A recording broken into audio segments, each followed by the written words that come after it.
have a voice, and I sit at the table with you, and you're going to listen. And that is the kind of unionism that Yale builds for the 21st century.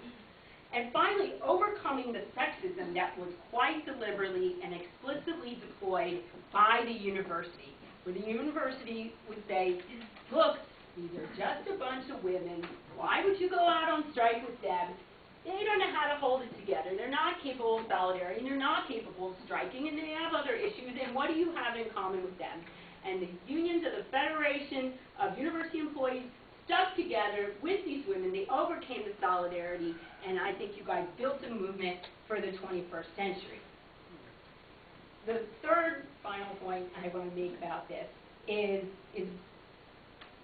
the kind of next tier of innovative and important work of the university unionism that's been pioneered here, and that is moving into the community-based economic justice campaigns.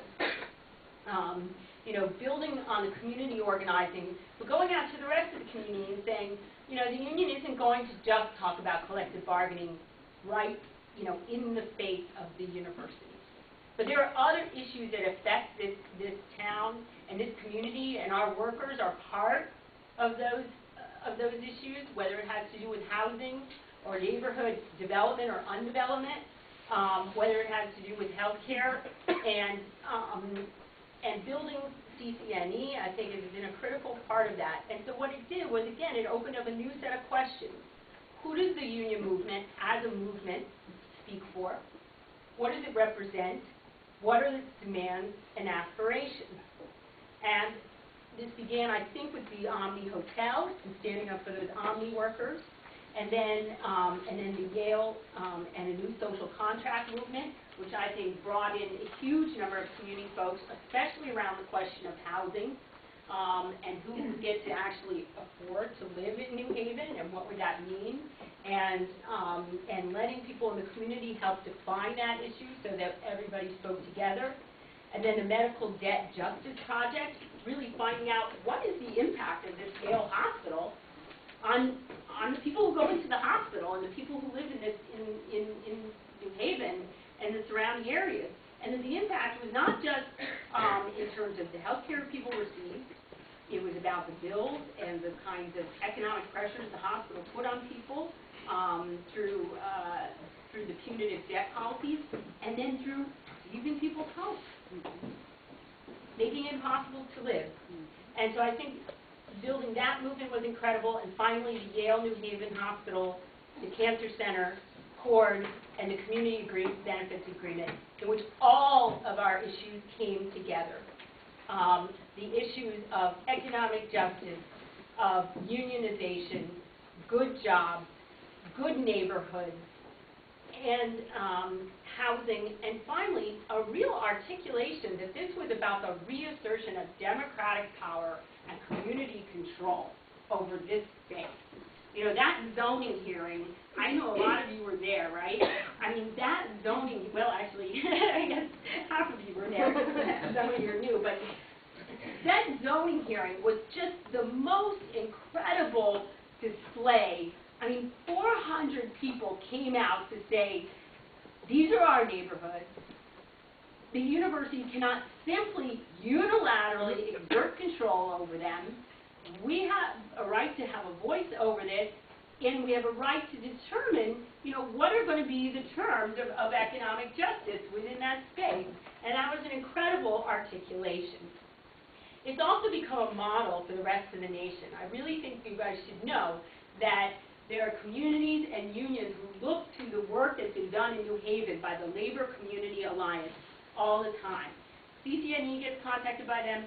I've gone on, I've gone to seminars with Gwen and with Shirley and with other people where, we've met people from like Minneapolis and Denver and Boston and Chicago and all these other cities, and they're like, how did Yale do this?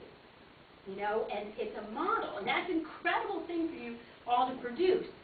And also the way the union has given all of the workers here the capacity and the means to be political agents, to affect the political elections. Joelle and I last night were at a party at Rosa DeLaura's house, a victory party, sending the whole Democratic delegation back, to Washington, and they were saying, Rosa DeLauro was saying, I've been getting calls from around the country saying, what did Connecticut do different? How did Connecticut end up doing something different, and not, succumbing to the, conservative reaction? And Rosa DeLauro was finally convinced, it was the coordinated campaign, and till top of gate, and it was the fact that people went out and knocked on doors and spoke to each other and made calls. Unionization enables people to do that.